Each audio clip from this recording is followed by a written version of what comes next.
Hello दोस्तों, study with Sumit channel में आपका स्वागत है।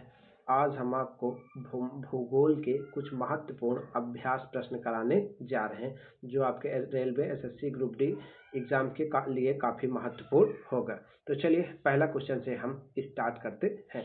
तो समझिए, पृथ्वी की सबसे बाहरी परत को क्या कहते हैं? तो पृथ्वी की बाहरी परत को क्या कहते हैं? Option A mantle, option B core, option C crust, option D magma. तो इसका आपका जो राइट ऑप्शन हो जाएगा, इसका हो जाएगा क्रस्ट हो जाएगा। तो पृथ्वी की बाहरी परत को हम लोग क्या कहते हैं? क्रस्ट कहते हैं।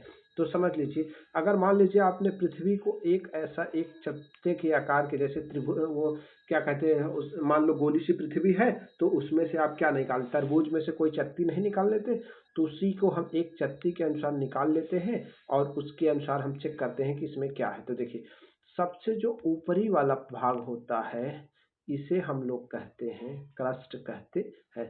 तो इसका सबसे ऊपरी भाग आपका क्या कहलाता है? क्रस्ट कहलाता है। और जो आपका ये बीच का भाग होता है इसे हम लोग क्या कहते हैं? मेंटल कहते हैं। और जो सबसे नीचे का भाग होता है ये आपका क्या कहलाता है? ये आपका कोर कहलाता है। तो सबसे बाहरी भाग क्रस्ट, बीच में मेंटल और नीचे क्या आ गया? कोर आ गया है। चलिए, और ज्वालामुखी का उद्गार आपका इसी मेंटल से ही होता है। थोड़ा सा आप ध्यान रखिएगा कि जो ज्वालामुखी का उद्गार है आपके कहाँ से होता है? ये मेंटल रीजन से ही होता है।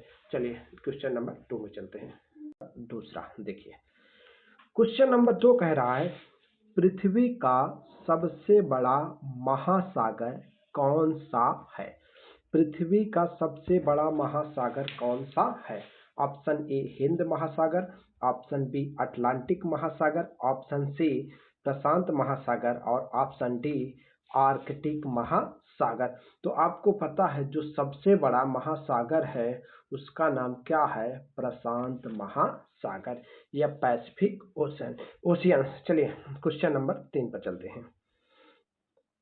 तो क्वेश्चन नंबर 3 देखिए, क्वेश्चन नंबर आपका 3 क्या कह रहा है समझिए।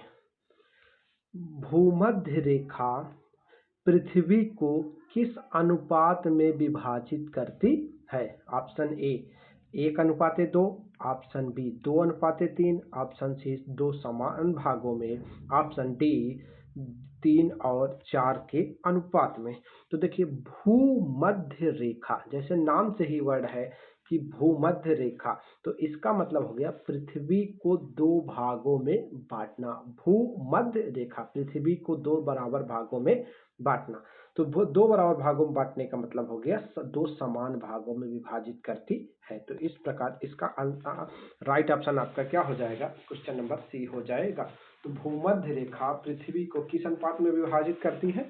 तो सी 2 समान अनुपातों में विभाजित करती है। चलिए अब क्वेश्चन नंबर हम किस में चलते हैं? क्वेश्चन नंबर 3 पर चलते हैं। एक क्वेश्चन आप ये बता सकते हैं इसी में कि क्या भूमध्य रेखा भारत से होकर जाती है या नहीं? ये क्वेश्चन आप कमेंट में बॉक्स में बता दीजिएगा। चलिए नेक्स्ट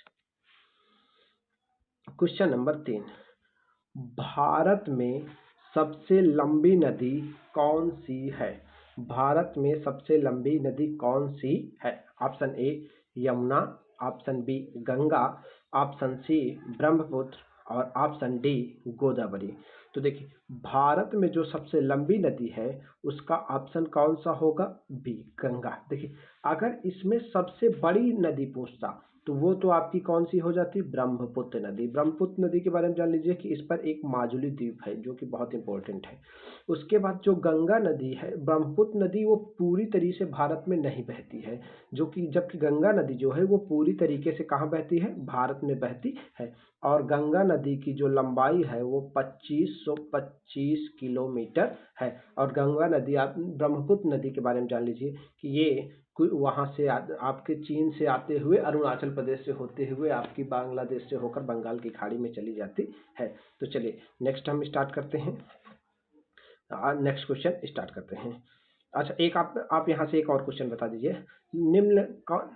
ऐसी कौन सी नदी है जिसे जिसे दक्षिण भारत की गंगा कहा जाता है? आप लोग कमेंट में बॉक्स में बता सकते हैं। चलिए नेक्स्ट नेक्स्ट क्वेश्चन में वायुमंडल की सबसे निचली परत कौन सी है? तो वायुमंडल में मुख्यतः आपकी 5 परत होती है, तो आपका सबसे नीचे कौन सी है? क्षोभ मंडल। उसके बाद कौन सा है? समताप मंडल। फिर कौन सा है? मध्य मंडल। फिर कौन सा है? आयन मंडल। फिर कौन सा है? मध्य मंडल। तो सबसे जो निचली परत है उसका नाम क्या है? क्षोभ मंडल, जो कि इसका ऑप्शन नंबर बी क्या हो जाएगा? राइट हो जाएगा। चलिए नेक्स्ट चलते हैं। चलिए क्वेश्चन नंबर 5 क्या कह रहा है? रेगिस्तान में दिन और रात में तापमान में अंतर अधिक होने का मुख्य कारण क्या है? ऑप्शन नंबर ए अधिक वर्षा, ऑप्शन नंबर बी बादलों की अधिकता, ऑप्शन नंबर सी वायु में नमी की कमी, और ऑप्शन नंबर डी समुद्र की निकटता। तो देखिए वर्षा तो हर जगह होती है, बादल का भी कोई नहीं कह सकते और ना ही समुद्र। तो इसका जो राइट ऑप्शन होगा आपका वो ऑप्शन नंबर कौन सा होगा? सी नंबर राइट होगा, वायु में नमी की कमी। चलिए नेक्स्ट चलते हैं। Question number 7। क्वेश्चन नंबर 7 कह रहा है मानसून शब्द की उत्पत्ति किस भाषा से हुई है? पहला option number A Sanskrit, option number B Arabi, option number C Farsi, और ऑप्शन नंबर डी अंग्रेजी। तो इसका आपका जो राइट हो जाएगा, मानसून आपने पढ़ा भी होगा, मानसून शब्द की उत्पत्ति अरबी भाषा से हुई है, बहुत सी बुक में लिखा रहता है। तो इसका ऑप्शन नंबर आपका कौन सा हो जाएगा? ऑप्शन नंबर बी आपका हो जाएगा ये राइट। ऑप्शन आपका ये बी हो गया है राइट। चलिए क्वेश्चन नंबर नेक्स्ट चलते हैं। Question number 7। क्वेश्चन नंबर 7 क्या रहा है? पृथ्वी के घूर्णन का मुख्य परिणाम क्या है? ऑप्शन क्या ऋतु के परिवर्तन से होता है, ऑप्शन बी दिन और रात का होना, ऑप्शन सी ज्वार भाटा, ऑप्शन डी अक्षांशीय परिवर्तन। तो पृथ्वी के जो घूर्णन का मुख्य कारण है वो आपका ज्वार भाटा कौन सा होता है? ज्वार भाटा होता है। अच्छा ये आपकी रोटेशन मोशन है, एक होता है एक्सियल मोशन। तो ये जो होते हैं ये घूर्णन नहीं होता है पृथ्वी के। तो आपका पृथ्वी अभी इतना समझिए, उसके डीप में हम नेक्स्ट पार्ट में जाएंगे कभी। तो इसका घूर्णन का कारण कौन सा नहीं है? ज्वार भाटा, ऑप्शन सी नंबर राइट। चलिए क्वेश्चन नंबर 9 चलते हैं। ज्वालामुखी मुख्यतः किस परत से संबंधित होते हैं? तो आपकी जो ज्वालामुखी है मुख्यतः किस परत से संबंधित होते हैं? क्रस्ट, मेंटल, कोर, वायुमंडल। तो अभी हमने आपको पहले क्वेश्चन बताया था कि सबसे ऊपर क्रस्ट होता है, फिर भी ऊपर क्रस्ट होता है, फिर मेंटल होता है, और नीचे क्या होता है? कोर। तो ये आपका जो मेंटल वाला भाग होता है यहीं से आपका ज्वालामुखी का उद्गार होता है। तो इसका राइट ऑप्शन क्या हो जाएगा? Option number C. चलिए नेक्स्ट चलते हैं। अच्छा वही क्वेश्चन है, नेक्स्ट चलते हैं। क्वेश्चन नंबर नेक्स्ट देखते हैं। क्वेश्चन नंबर नेक्स्ट क्या कहता है?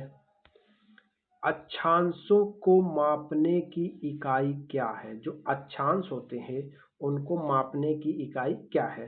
पहला किलोमीटर, दूसरा मील, तीसरा डिग्री, और चौथा घंटे। तो मेनली जो अक्षांशों को मापने की इकाई होती है उसको हम लोग किस में नापते हैं? डिग्री में नापते हैं। तो इसका राइट ऑप्शन क्या हो जाएगा? सी हो जाएगा। चलिए आज के लिए हम 10 क्वेश्चन रखते हैं और डेली आपको इसी प्रकार 10 क्वेश्चन का प्रैक्टिस सेट मिलता रहेगा। थैंक यू, धन्यवाद।